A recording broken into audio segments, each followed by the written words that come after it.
Genevieve speaking.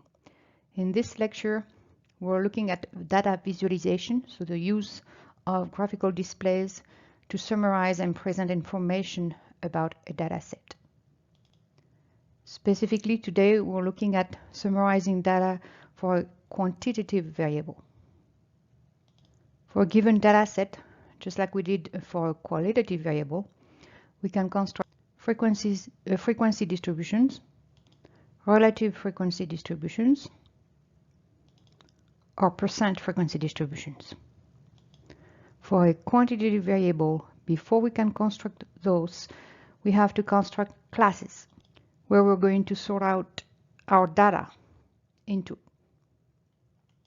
Constructing classes for a quantitative variable is a little bit more elaborate than listing the different categories for a quantitative variable, qualitative, excuse me.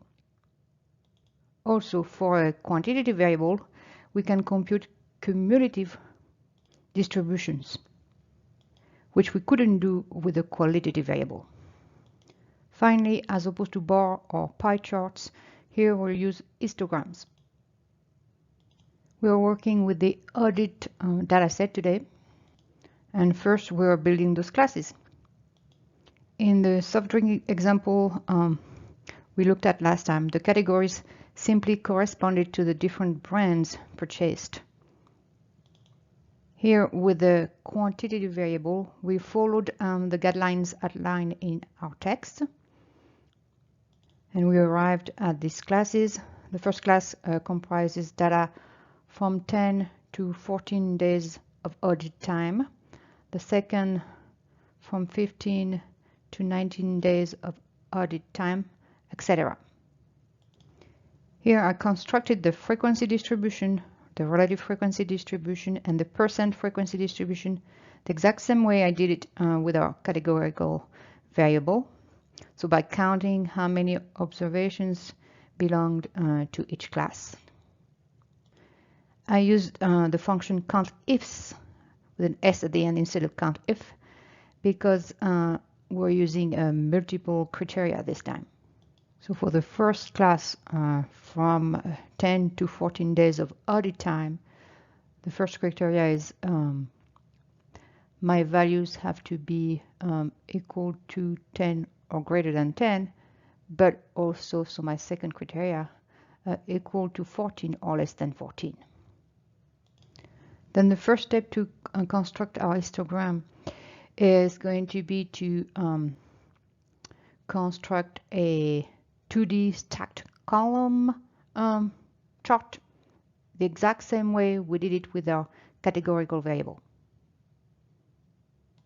So to construct figure 2.5 that you see here, I followed the same step that we did last time. So insert column or bar chart and 2D stack column. Then I changed the chart title and added the axis titles. So all we need to do now is get rid of the gap between the bars.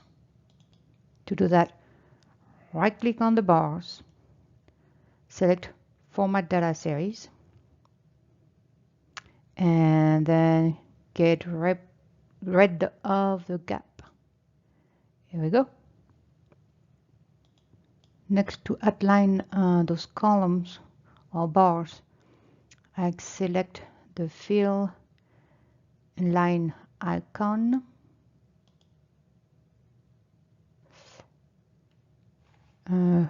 border, solid line, and choose the color to be black.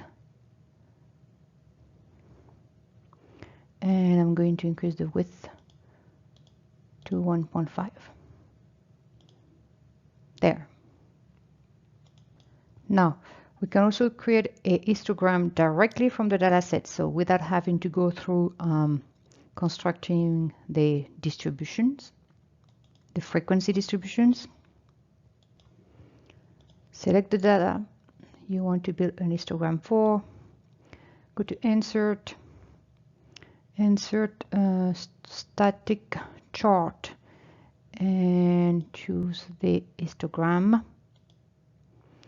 And Excel figures out the classes for us and sorts the data in them all at once. Here it created 3 classes identified by the 3 columns. Look like steps in this case. The first class contains a value between 12 and 19, inclusive of those 2 values, 12 and 19, as indicated by the square brackets. The next class contains values greater than 19 or less than or equal to 26. So the first bracket for that lower limit of this second class is round 1 to indicate that 19 is not counted in this class. It's counted in the lower class before that. And the square second bracket for the upper limit of this class is a square one to indicate that 26 is included in it, in this class. So the third class is similar to the second one with different values for the lower and upper limits. With a mean of 12 and a max of 33, the range in our dataset is going to be 33 minus 12, 21. And of course, for the range, just like for the max and the mean, I use function to determine those values.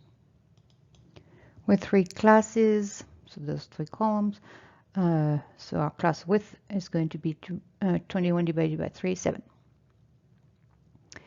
Which is also what we come up with if we take the difference between the lower class limits of adjacent next to one another classes. For example, between the second and the first, so 19 minus 12, 7.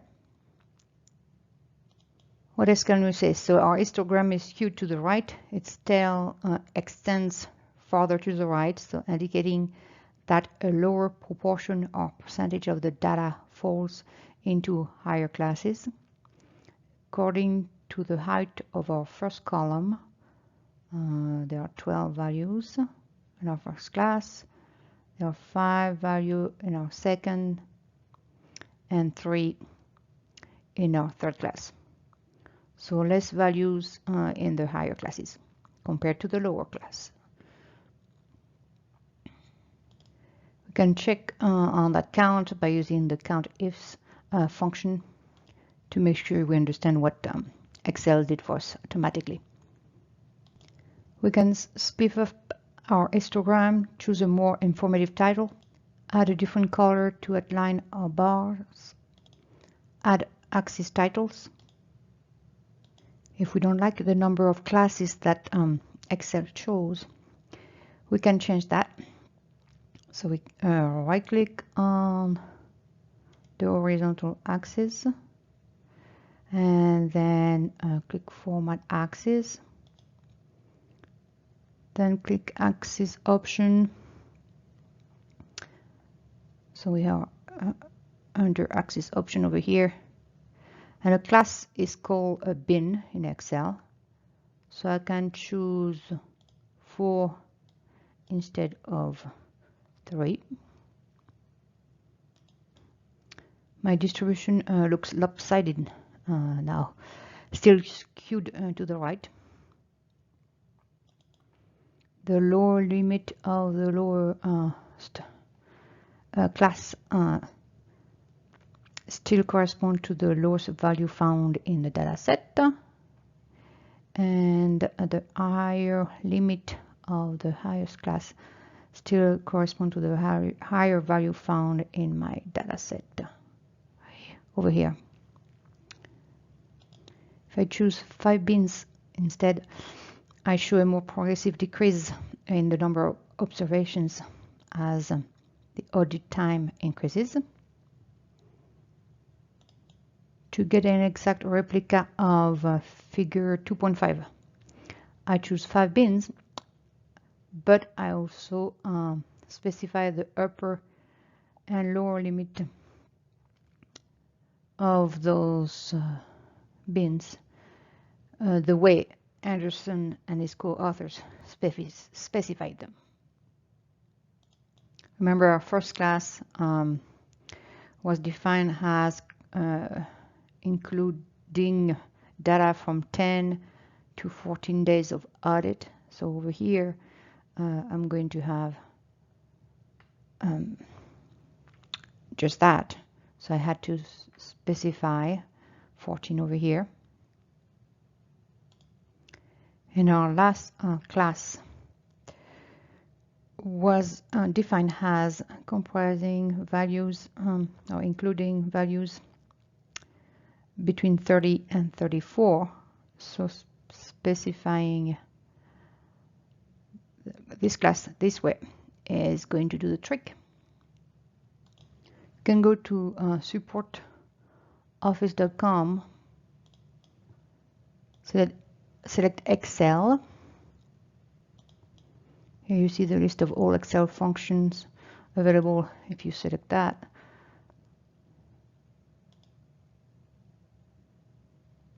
you can get information on our count if function. Here it goes. Back to our main Excel support page. You can scroll down and under charts and shape, we can find information on how to create an histogram.